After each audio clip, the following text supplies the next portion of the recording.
ঘন কুয়াশায় ঢাকা এক ব্রিজ আর একটি দুর্ঘটনায় সবকিছু পাল্টে দেয়। চারপাশে ছড়িয়ে পড়ে আতঙ্ক। সেখানে বেঁচে থাকা মানুষগুলো আটকে যায় মৃত্যুর ফাঁদে, কিন্তু তারা জানে না এই ব্রিজের উপরে লুকিয়ে আছে আরো ভয়ঙ্কর এক রহস্য। কি ঘটেছিল সেই রাতে আর কারা বেঁচে ফিরলো? বন্ধুরা, বলছিলাম দক্ষিণ কোরিয়ার প্রজেক্ট সাইলেন্স মুভিটির কথা। IMDb-তে এই মুভিটি 10 আউট অফ 5.4 স্টার পেয়েছে। আজকের এই ভিডিওতে আমরা পুরো সিনেমাটি এক্সপ্লেন করব।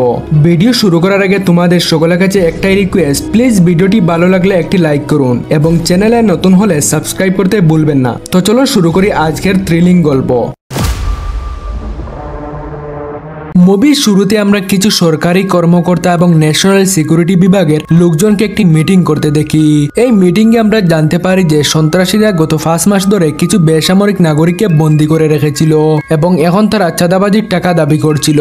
তারপরে জিয়ং হিয়ন, যিনি সেক্রেটারি অফ সিকিউরিটি ছিল, সে বলে যে সন্ত্রাসীদের দাবি মেনে নেওয়ার আগে তাদের 1 মাস অপেক্ষা করা উচিত। মিটিং এ থাকা অন্যান্য লোকেরা তার কথা একমত ছিল না।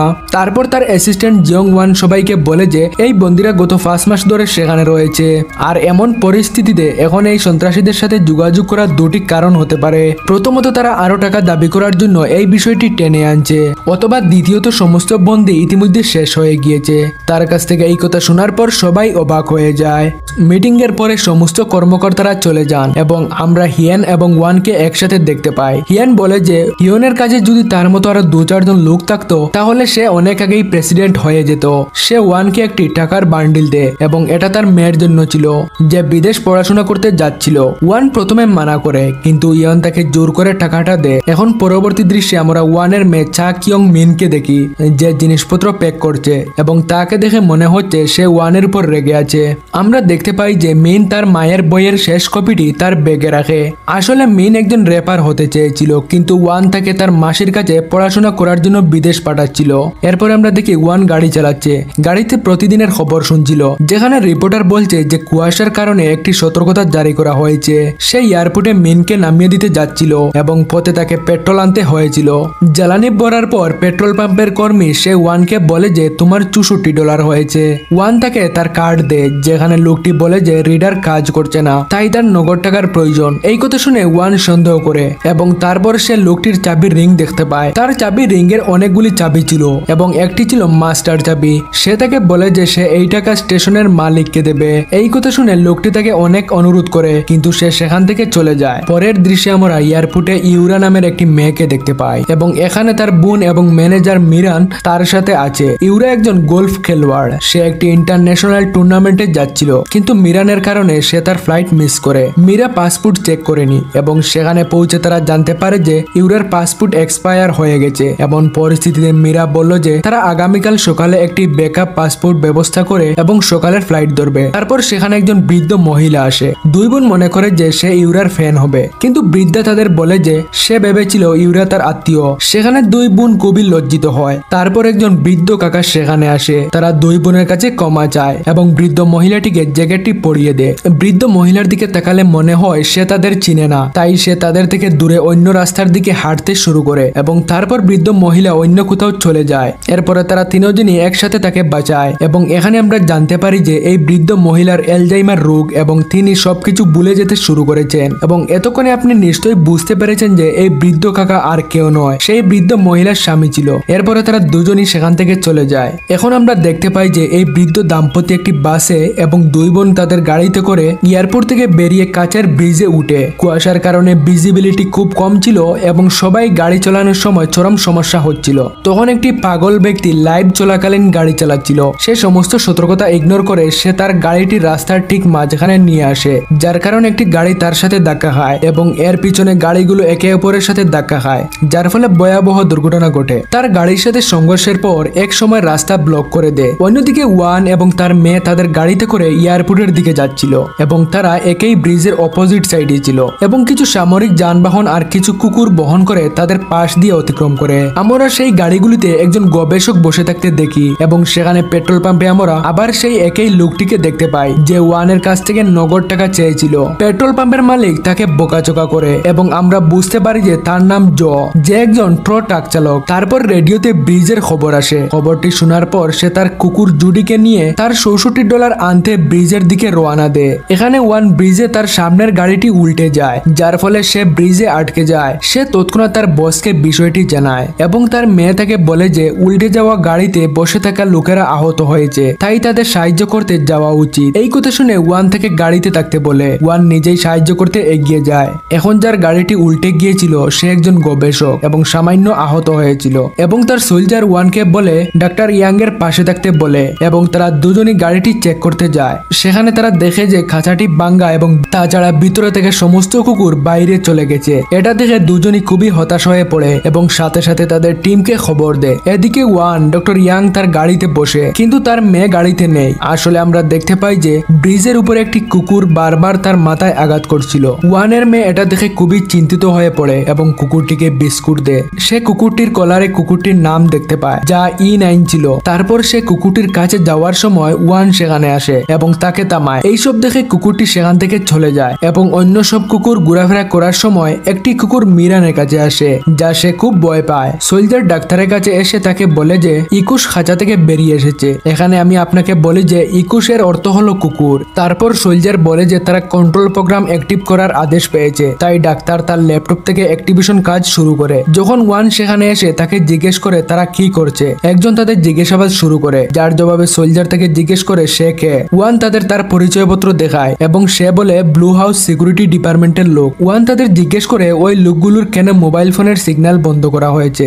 সোলজার বলে যে এটি একটি ইমার্জেন্সি সিচুয়েশন। ওয়ান তখন তাদের কথা শুনে না এবং সোলজার তাকে হাত কড়া পরাতে বাধ্য হয়। এখানে ডক্টর ওয়ান তার মেয়েকে বলছে তারা যেন তাকে বিরক্ত না করে, কারণ পরিস্থিতি নিয়ন্ত্রণে না আনা হয় তাহলে সবাই মারা যাবে এবং তারা দুজনই তার কাছে নিরাপদে থাকবে। তখনই ডাক্তার একটি ভয়েস রেকর্ডিং পাঠায় এবং এই ডক্টর এটি বাজানোর সাথে সাথে সমস্ত সোলজার রেডি হয়ে যায় এবং ডক্টর যখন এটি চালু করে কুকুরগুলো তাদের লক্ষ্য করা টার্গেট অর্থাৎ খাঁচার দিকে এগোতে শুরু করে। মূলত এই রেকর্ডিং কুকুরগুলোকে খুঁজে বের করে এবং তাদের একটি নির্দিষ্ট টার্গেটে নিয়ে আসতে ব্যবহৃত হয়। সমস্ত কুকুর এক এক করে সোলজারদের আক্রমণ করে, যার পরে সোলজার তাদের বিদ্যুতিক শক করে খাঁচার দিকে ফিরিয়ে দিচ্ছিল।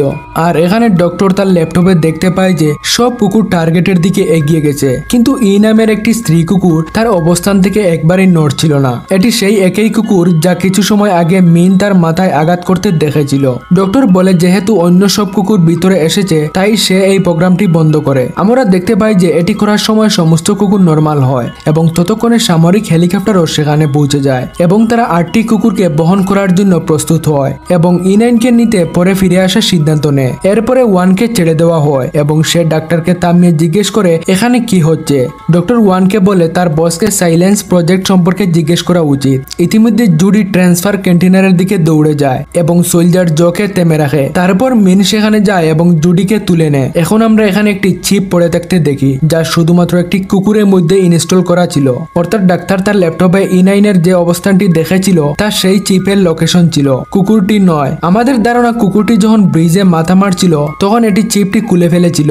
এরপরে এখানে হেলিকপ্টারের খাঁচাটি সেখান থেকে টেনে তোলা হয় এবং আমরা দেখতে পাই যে E9 খাঁচার উপরে ছিল। হ্যাঁ বন্ধুরা, সেই হেলিকপ্টারের উপস্থিত সমস্ত সোলজারদের আক্রমণ শুরু করে এবং এই বিশৃঙ্খলার মধ্যে খাঁচাটি নিচে পড়ে যায়। আসলে হেলিকপ্টারটিও ব্রিজের তারে আটকে যায়। এটা দেখে ডক্টর ভয় পেয়ে যায় এবং বলে যে সে কুকুরদের ইরর রেসপন্স ট্রিগার করবে, যার ফলে তারা কন্ট্রোলের বাইরে চলে যাবে। একই সময় ডাক্তারের ল্যাপটপে 116টি টার্গেট লক করা দেখা যায়, যার অর্থ ব্রিজের সমস্ত মানুষ এখন এই কুকুরদের টার্গেট ছিল। ডক্টর আবার তাকাতেই খাঁচা ভেঙে দ্রুত মানুষের উপর আক্রমণ শুরু করে। চারিদিকে বিশৃঙ্খলা শুরু হয় এবং তারপর একটি কুকুর ডাক্তারের উপর আক্রমণ করে, যার ফলে তার ল্যাপটপটি মাটিতে পড়ে যায়। ওয়ান তার মেয়েকে নিয়ে পালিয়ে যায়। তারপরে ওয়ান তার মেয়ে এবং ডাক্তারের সাথে তার গাড়িতে বসে এবং সেখান থেকে চলে যেতে শুরু করে। তারপর মিন জোকে দেখে ওয়ানকে থামাতে বলে। ওয়ান শুনে না, কিন্তু মিন ব্রেক চাপে। জো গাড়ির দিকে দৌড়াতে শুরু করে। ঠিক তখনই একটি কুকুর তাকে তাড়া করতে শুরু করে, কিন্তু তারপর সেই গাড়িটির ট্রাঙ্ক খুলে দেয় এবং জো ভিতরে ঢুকে পড়ে। ব্রিজের উপরে লোকজন একটি বাসে উঠতে শুরু করে এবং এটি সেই একই বাস ছিল যেখানে বৃদ্ধ দাম্পতি ভ্রমণ করছিল। দুই বোনও তাদের সাথে গাড়ির ভিতরে আসে। এখন ওয়ান যখন গাড়ি চালাচ্ছিল তখন তারের মধ্যে আটকে থাকা হেলিকপ্টারের কিছু জ্বলন্ত অংশ পড়ে যায় এবং তাদের পথ আটকে যায়। তাদের গাড়ির উইন্ডো শিল্ড ক্ষতিগ্রস্ত হয় এবং গাড়িটি অন্যদিকে ডিভাইডারের সাথে ধাক্কা খায়। অন্যদিকে সিকিউরিটি হেডকোয়ার্টারে আমরা জিয়ন ইয়নকে দেখতে পাই, যে পুরো ঘটনার একটি রিপোর্ট নিচ্ছে এবং সংবাদ মাধ্যমে একটি স্টেটমেন্ট দিচ্ছে, যেখানে ইয়ন জানতে পারে যে প্রজেক্টটি ব্লু হাউস জারি করে। এবার আসি ডক্টরের কথায়। ডক্টর ওয়াকি টকির দিকে বাইরে থেকে তার সাথে যোগাযোগ করার চেষ্টা করে। তখন মুখে মুখ বেঁধে থাকা একটি কুকুর তাদের গাড়িতে আক্রমণ করে এবং গাড়ির সামনে উইন্ডো ভাঙার চেষ্টা করে। অবশেষে কুকুরটি ঘটনাস্থল ছেড়ে চলে যায়। এরপরে জো ডাক্তারকে জাগানোর চেষ্টা করে। এখন এই মুহূর্তে ডাক্তার তাদের বলে যে সে বলে ইউরোপ এবং আমেরিকা তাকে সন্ত্রাসীদের শিকার করার জন্য খুনি কুকুর তৈরি করতে বলেছিল। এই কুকুরগুলি এমনভাবে ট্রেনিং দেওয়া হয় যাতে তার শব্দ শুনে টার্গেটকে আঘাত করতে পারে এবং তাদের আক্রমণ করতে পারে। কিন্তু কিছু বড় সমস্যার কারণে এই প্রজেক্টটি বাতিল করা হয়েছিল। তাই এই কুকুরগুলিকে মাঠের এক্সাম্পল হিসাবে ব্যবহার করা হয়েছিল এবং তারা এগুলিকে মেরে ফেলে দেওয়ার জন্য নিয়ে যাচ্ছিল। ওয়ান আবার ওয়াকিটকিতে একটি বার্তা পাঠায়। এবার তার বস উত্তর দেয়। ওয়ান তাকে পুরো রিপোর্ট দেয় আর ইয়ন বলে রেস্কিউ টিম আসতে চলেছে। এখন ওয়ান জানতে পারে সরকারি লোকেরা এই প্রজেক্টটি করতে বলে। তারপর একটি বিস্ফোরণ ঘটে এবং সংযোগ বিচ্ছিন্ন হয়ে যায়। বাসে বেঁচে থাকা ব্যক্তিরা ওয়ানের গাড়ি দিকে এগিয়ে যায় এবং হর্ন বাজিয়ে তাদের সিগন্যাল দেয়। বিস্ফোরণের কারণে গ্যাস লিক হয়ে গিয়েছিল, তাই তারা সবাই তাদের শ্বাস আটকে বাসের দিকে এগিয়ে যায়। ওয়ান হিয়নকে বলে তাকে রেস্কিউ টিমের পরিবর্তে সোয়াট টিম পাঠাতে হবে এবং এখন যখন তারা আসবে তখন তাদের প্রথমে কুকুরগুলিকে মারতে হবে। তারপর সে বলে যে সাধারণ মানুষকে মিলিটারি কুকুর সম্পর্কে বলার দরকার নেই, তাদের কেবল বলা হবে এটি কেবল কিছু পাগল কুকুর ছিল।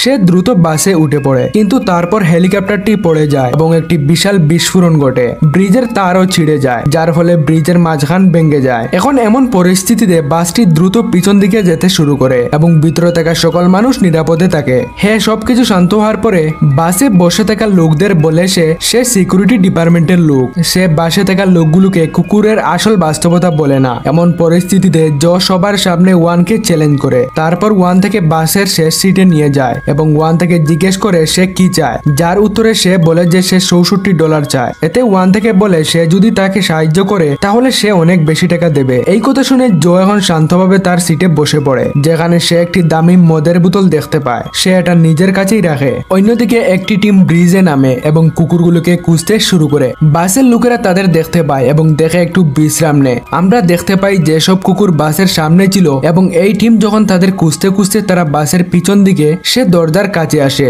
ওয়ান সোলজারকে কুকুরগুলো সম্পর্কে জিজ্ঞেস করে, যার জবাবে সে বলে সে সব জায়গায় খুঁজে নিয়েছে এবং কোথাও কুকুরগুলো দেখেনি, তাই তারা নিশ্চয় পালিয়ে গেছে। ওয়ান এখনো নিশ্চিত ছিল না, কিন্তু হিয়ন তাকে বুঝায় যে সে এই সোলজারের সাথে নিরাপদ, তাই তারা সবাই নামতে পারবে। বাস থেকে সবাই নেমে পড়ে, কিন্তু ডাক্তার ওয়ানকে বলে সে নামবে না। সে বলে এই কুকুরগুলি তাদের টার্গেটকে মিস করে না, বরং লুকিয়ে থাকে। যাই হোক না কেন ওয়ান তার কথা শুনে না আর ওয়ান তাকে বাস থেকে নামিয়ে দেয়। ডক্টর বারবার চিৎকার করছিল যে সবাই মারা যাবে, তাই এখন এই টিম ধীরে ধীরে এগিয়ে যাচ্ছে। তারপর ডাক্তারের চোখে পড়লো একটি কুকুরের উপর যে তাদের পিছনে লুকিয়েছিল। ডক্টর আতঙ্কিত হয়ে পড়ে এবং একটি গাড়ির সাথে ধাক্কা খায়। গাড়ির অ্যালার্ট সিগন্যাল বেজে উঠে। তখন জো দ্রুত শব্দটি বন্ধ করে এবং ডাক্তার তাকে বলে যদি সে তার ল্যাপটপ খুঁজে পায় তাহলে সে এই কুকুরদের খুঁজে বের করতে পারবে। তখন হঠাৎ কুকুরগুলি চারিদিক থেকে আক্রমণ শুরু করে এবং সমস্ত সোলজারকে হত্যা করে। এই বিশৃঙ্খলার মধ্যে মিরানের গায়ে গুলি লেগে যায় এবং বৃদ্ধ মহিলাকে একটি কুকুর কামড়ায়। ওয়ান এবং তার মেয়েকেও কুকুর আক্রমণ করে, কিন্তু তারা পালিয়ে যায়। তারা দুজনই বাসের নিচে লাগেজ কম্পার্টমেন্টে লুকিয়ে থাকে এবং ওয়ানের সামান্য আঘাত লাগে। এটা দেখে তার মেয়ে চিন্তিত হয়ে পড়ে। এবার ওয়ান লক্ষ্য করে তার ওয়াকিটকি কোথাও পড়ে গিয়েছে এবং তাকে এটি আনতে ফিরে যেতে হবে। মিন তাকে থামায়, কিন্তু ওয়ান তাকে বুঝায় যে ঠিক আছে, আমাকে যেতে দাও। ওয়ান ধীরে ধীরে যেতে শুরু করে, যেখানে সে তার রেডিও তুলে নেয়, মিনের ব্যাগ তুলে এবং তারপর মৃত সৈনিকের কাছ থেকে কিছু বন্দুক এবং লাইটার তুলে নেয়। অন্যদিকে মিন তার ফোনে একটি ভিডিও দেখে এবং এই ভিডিওতে আমরা জানতে পারি যে তার মা ক্যান্সারে আক্রান্ত আর সে একটা বই লিখেছিল যার 350 কপি ওয়ান নিজেই কিনেছিল। তারপর পিছন থেকে ডাক্তার মিনকে বলে সে উপরে বাসে উঠছে। এটা শুনে মিন অবাক হয়ে যায়, কারণ সে ভেবেছিল সে এখানে একা। অন্যদিকে ওয়ান দুই বোন এবং বৃদ্ধ দাম্পত্যকে সেখানে লুকিয়ে থাকতে দেখে। সে বলে সে তাদের সত্য বলেছে যে এগুলি পাগল কুকুর নয়, বরং পরীক্ষামূলকভাবে ট্রেনিং দেওয়া কুকুর। এমন পরিস্থিতিতে ওয়ান তাদের সকলের কাছে ক্ষমা চায়। এখন আমরা দেখতে পাই যে যেসব কুকুর বাসের সামনের দিকে হেঁটে যাচ্ছিল, বাসের ভিতরে ডাক্তার মিনকে বলে যে সামনের কুকুরটি হলো ইকো 9 অথবা E9 এবং সেখানে থাকা বাকি সব কুকুর তার কাছাকাছি। এখন এখানে দৃশ্য ফ্ল্যাশব্যাকে চলে যায়। আমরা দেখতে পাই যে একটি ল্যাবে E9 এ একটি চিপ ঢুকানো হয়। ডাক্তার বলে যে E9 কে হিংস্র করার জন্য তার অনেক কুকুরছানাকে তার সামনে হত্যা করা হয়েছিল। তাই সে এখন যা করছে তা কেবল শিকার নয়, বরং তার সন্তানদের হত্যার প্রতিশোধ। Coming back to present, one এবং বাকিরা লিক হওয়া পেট্রোলের সাহায্যে তারা মুসল তৈরি করে। ওয়ান সিকিউরিটি সকলকে তাদের অবস্থান জানানোর জন্য একটি ফ্লেয়ার জ্বালিয়ে দেয়। তারপর সে হিয়নের সাথে যোগাযোগ করে এবং তাকে বলে যে তারা বেঁচে থাকা সকলকে নিয়ে শিউলের দিকে যাচ্ছিল। হিয়ন তাকে বলে সেখানে বিষাক্ত গ্যাস লিক হয়েছে, তাই তাকে ব্রোকেন ব্রিজের দিকে যেতে বলে, যেখানে সোয়ার টিম তাদের জন্য অপেক্ষা করবে। সে রাজি হয় এবং বলে যে সে সবার সাথে বাসে আসবে। এদিকে হিয়ন স্নাইপারদের প্রস্তুত রাখে যাতে কুকুরগুলিকে গুলি করা যেতে পারে। হিয়ন বলে যে স্নাইপার ব্যবহার করলে সংবাদ মাধ্যমের কাছে সত্য প্রকাশ হয়ে যাবে। তখন ওয়ান বলে এখানকার সকলেই ইতিমধ্যে সত্যটা জানে, তাই সত্য যেভাবে হোক একদিন বেরিয়ে আসবে। এরপরে মিন সে সবাইকে আসতে দেখে এবং সে বাসের দরজা খুলতে যায়, কিন্তু ডাক্তার তাকে থামায়। বাইরে কুকুররা সবাই ঘিরে ফেলে, কিন্তু জো মদের বোতল বের করে কুকুরদের তাড়ানোর জন্য আগুন চিটায়। ওয়ান একটা ফ্লেয়ার গান মারে, তখন ডাক্তার দেখতে পায় না এবং মিন দ্রুত দরজা খুলে এবং সবাই ভিতরে ঢুকে পড়ে। ইউরা লক্ষ্য করে যে বাসের চাবি নেই, অর্থাৎ বাসটি চালানো যাবে না। এই কথা শুনে সবাই হতাশ হয়ে পড়ে, কিন্তু তারপর ওয়ান বলে জোর কাছে অনেক চাবি ছিল এবং তার মধ্যে একটি মাস্টার চাবি ছিল। তার কাছে মাস্টার চাবি থাকে, তাহলে সে বাসটি চালু করে চালাতে পারে। তখন জো চেষ্টা করে এবং বাসটি স্টার্ট হয়ে যায় এবং তারপর সেই বাসটি উল্টো দিকে যেতে শুরু করে। অন্যদিকে হিয়নের বস তাকে বলে যদি সে স্নাইপার পাঠায় এবং ওই লোকদের বাঁচানো হয় তাহলে তার রাষ্ট্রপতি হওয়া অসম্ভব হয়ে পড়বে। তাই সে ব্রোকেন ব্রিজে রেস্কিউ টিম এবং স্নাইপার পাঠাবে না। এখন এই লোকটি রাষ্ট্রপতি হওয়ার জন্য এই সমস্ত লোককে সেখানে মরতে ছেড়ে দিয়েছিল। অন্যদিকে ব্রোকেন ব্রিজ থেকে একটি দূরে বাসটি থামবে এবং বাসটি বারবার রেডিওতে যোগাযোগ করার চেষ্টা করে, কিন্তু সে সেখান থেকে কোনো উত্তর পায় না। এখন বাসটি পিছলে যেতে শুরু করে এবং সবাই ভয় পেয়ে যায়। ওয়ান ডাক্তারকে বলে যে তার কারণে এইসব ঘটেছে, তাই সে ওই কুকুরগুলিকে তার দিকে আনবে এবং ততক্ষণে সবাই বাসের পিছনের জানালা দিয়ে বেরিয়ে ব্রোকেন ব্রিজের কাছে পৌঁছে যাবে এবং বলে তার চেয়ে একটি ফাঁদ পাকানো ভালো হবে। এরপরে সবাই লাগেজ কম্পার্টমেন্টে গিয়ে বাসের দরজা খুলে দেয়। এখন এইসব কুকুর এক এক করে বাসের ভিতরে ঢুকে পড়ে। এসে দরজা বন্ধ করার জন্য চাবির সাথে লাগানো সুতা টেনে আনে এবং সব কুকুর বাসের ভিতরে আটকে যায়। এইসব এর মধ্যে বৃদ্ধ আর পালাতে পারলো না এবং এটা দেখে তার স্বামী এবং অন্যরা কাঁদতে শুরু করলো। যাই হোক, কুকুরগুলো অন্তত আটকে পড়েছে। তাদের কাজ শেষ হয়ে গেলে এবং এমন পরিস্থিতিতে সবাই বাস থেকে নামতে শুরু করলো এবং তারপর বৃদ্ধ কাকা বললেন যে তিনি সেখানে থাকবেন এবং কুকুররা কম্পার্টমেন্টের দরজা খুলতে শুরু করলো, কিন্তু কাকা দরজা ধরে রাখলো। কিন্তু ওয়ান এই লোকটিকে একা ছাড়ছিল না, বরং তার আগেই কুকুরগুলো বেরিয়ে আসে। জো ওয়ানকে টেনে বের করে আনে এবং কাকা কম্পার্টমেন্টের দরজা বন্ধ করে দেন। এখানে এই বৃদ্ধ কাকা সবাইকে বাঁচাতে নিজের প্রাণ দিয়েছিলেন। এখন এই সব দেখে ওয়ান সম্পূর্ণ ভেঙে পড়ে, কিন্তু জো তাকে জ্ঞান ফিরিয়ে আনে। তাকে বলে যদি ওই কুকুরগুলো বেরিয়ে আসে তাহলে আমরা সবাই মারা যাব, তার মেয়েও বাঁচবে না। এরপরে সবাই ব্রোকেন ব্রিজের কাছে পৌঁছায় এবং সেখানে কেউ নেই দেখে তারা সবাই হতাশ হয়ে পড়ে। তখন ডাক্তার ওয়ানের কাছে এসে তাকে বলে যে সে হিয়নের ভরসা এখানে এসেছিল এবং সে এই সাইলেন্স প্রজেক্টটি শুরু করেছিল। হে বন্ধুরা, হিয়ন এই প্রজেক্টটি অ্যাপ্রুভ করেছিল, যার কারণে সে ব্লু হাউসে সিট পেয়েছিল। এই কথা শুনে ওয়ান বুঝতে পেরেছিল যে এখানে কি রাজনীতি চলছে। সে রেডিওতে হিয়নকে জিজ্ঞেস করে যে সে কি এই প্রজেক্টটি অ্যাপ্রুভ করেছে এবং সে কি ইচ্ছাকৃতভাবে রেস্কিউ টিম থামিয়ে দিয়েছে। অন্যদিকে হিয়ন সবকিছু শুনছে কিন্তু কিছুই বলছে না। এমন পরিস্থিতিতে ওয়ান খুবই ইমোশনাল হয়ে পড়ে এবং তারপর সে কুকুরগুলা যে গাড়িতে করে এসেছিল তা দেখে হিয়নকে বলে যে তারা সবাই বাসে করে সিওলের দিকে যাচ্ছে এবং এটা খুবই বিপজ্জনক, কারণ ব্রিজ ভেঙে পড়তে চলেছে এবং রাস্তায় বিষাক্ত গ্যাস রয়েছে এবং জয়ের ট্রাকটি সেখানে ছিল। জকে ট্রাকটি চালু করতে বলে, যার উত্তরে জ বলে যে তার চাবি বাসের ভিতরে রয়েছে। ডাক্তার বলে তার ল্যাপটপ এখানে কোথাও পড়েছিল, যদি সে ল্যাপটপ খুঁজে পায় তবে সে এই কুকুরগুলিকে কন্ট্রোল করতে পারবে। সবাই ল্যাপটপটি খুঁজতে শুরু করে এবং অবশেষে তারা এটি খুঁজে পায়। তারপর ডাক্তার ল্যাপটপটি চালু করে ওয়ান একটি প্ল্যান করে সে কুকুরগুলিকে এক পাশে নিয়ে চাবিগুলি নিয়ে আসবে। তারপরে জ তার ট্রাকটি দিয়ে মিলিটারির গাড়িটি টেনে নিয়ে তার পথে থাকা আগুন থেকে বেরিয়ে আসবে। অর্থাৎ ওয়ান এখানে একটি কুকুরের শিকার হতে হয়। এখানে ল্যাপটপ চালু হয় এবং ওয়ান খাঁচার দিকে যায়। মিন তাকে বলে সে বিদেশ যেতে চায় না এবং সে এখানে তার বাবার সাথে থাকতে চায়। ওয়ান তার কথা শুনে এবং তাকে তার মায়ের বইটি দিতে বলে। সে এটা চাইছে কারণ তাকে কিছু পড়তে হয়েছিল, যাতে ডাক্তার তার কণ্ঠস্বর ব্যবহার করে আদেশ দিতে পারে। সে বলে যে এটি বইয়ের শেষ কপি এবং এখান থেকে ফিরে আসতে হবে। মূলত ওয়ান বুঝাচ্ছিল সে বেঁচে ফিরে আসবে। ওয়ান খাঁচা বন্ধ করে দেয় এবং ইউরা একটি গাড়ির উপরে উঠে পড়ে। ইউরা একটি বল দিয়ে বাসের গ্লাস ভাঙতে প্রস্তুত হয়। মিরান কাঁদতে কাঁদতে তার কাছে ক্ষমা চায় এবং বলে তার ভুলের কারণে তারা এখানে আটকে পড়েছে। তারপর ইউরা প্রকাশ করে সে শুরু থেকেই জানতো যে তার পাসপোর্ট এক্সপায়ার হয়ে গেছে, কিন্তু টুর্নামেন্টে অংশগ্রহণের জন্য সে নার্ভাস ছিল। মীরা তাকে আরেকটি গোল স্টিক দেয় এবং বলে যে এই দূরত্বের জন্য এটাই ভালো হবে। এখানে আমরা জানতে পারি যে মীরা ইউরার প্রতি কতটা সাপোর্টিভ। যাই হোক, এরপরে আমরা জকে দেখি সে বাসের নিচে লুকিয়ে আছে এবং মিন ডাক্তারের সাথে গাড়িতে বসে আছে। অর্থাৎ প্ল্যান সম্পূর্ণ সেট, সবাই তাদের অবস্থানে আছে। তারপর ডাক্তার রেডিওতে সবাইকে বলে এখন থেকে কেবল ওয়ান কথা বলবে আর সবাই চুপ থাকবে। ডাক্তার প্রোগ্রাম শুরু করে এবং ওয়ান জুড়ে জুড়ে পড়া শুরু করে। সব কুকুর তার কণ্ঠসুরের উপর মনোযোগ দেয় এবং মিন ইউরাকে লাইট দেখায়, যার ফলে ইউরা গুলি চালাতে শুরু করে। তার কিছু শট মিস হয় কারণ ব্রিজটি কাঁপছিল। এতে সে মীরাকে বল ছুটতে বলে এবং একটি শট মারে। এবার কুকুরগুলো বাসের পিছনের জানালা ভেঙে মিলিটারির গাড়িটিকে ঘিরে ফেলে। কিছু শট উইন্ডো শিল্ড ভেঙে যায়। জো দ্রুত তার চাবি বের করে। তখন E9 কুকুরটি তাকে দেখে ফেলে। জো পালিয়ে যায় এবং সবাই তার ট্রুটাকে বসতে শুরু করে। E9 তাদের আক্রমণ করে এবং তারপর ব্রিজ ভেঙে যায় এবং মিলিটারির গাড়িটি পড়ে যেতে শুরু করে। এটি দেখে E9 গাড়িটির দিকে ছুটে যায়, যা ঠিক কিনারায় আটকে যায়। প্রো ট্রাকটি তার পিছনে আসতে শুরু করে। তখন রেডিওতে সে কথা বলে, যার ফলে ওয়ান তাদেরকে পিছনে আসতে বাধা দেয়। ওয়ান মিনকে বলে যে তার জন্য চিন্তা করো না এবং তাদের সেখান থেকে চলে যাওয়া উচিত, কিন্তু মিন শুনে না এবং ট্রাক থেকে একটি হুক নিয়ে তার দিকে ছুটে।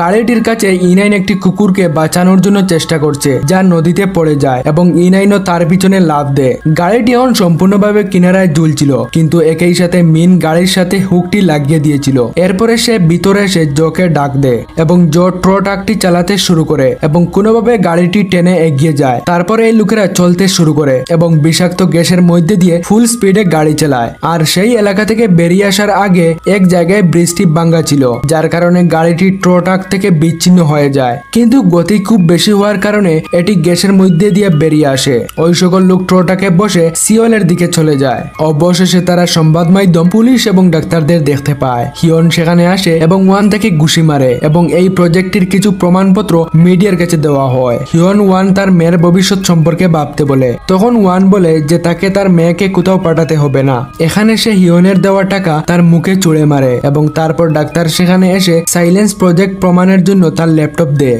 মিন এখন খুব খুশি ছিল কারণ সে এখন ওর বাবার সাথেই থাকবে। যদি আমরা এটি দেখি তাহলে এই প্রজেক্টটি সম্পর্কে সবাই জেনে গিয়েছে, তাই হিয়ন এখন রাষ্ট্রপতি হতে পারবে না এবং এটি একটি ইল্লিগাল প্রজেক্ট ছিল। আসলে ব্রিজে থাকা অনেকেই বেঁচে গেছেন। Overall happy ending. এখন শেষ দৃশ্যে আমরা দেখতে পাই E9 নদীর তীরে একটি কুকুরকে বাঁচাচ্ছে এবং সিনেমাটি এখানেই শেষ হয়। তো বন্ধুরা, এটি ছিল প্রজেক্ট সাইলেন্স সিনেমার গল্প। কেমন হলো কমেন্টে অবশ্যই জানাবেন।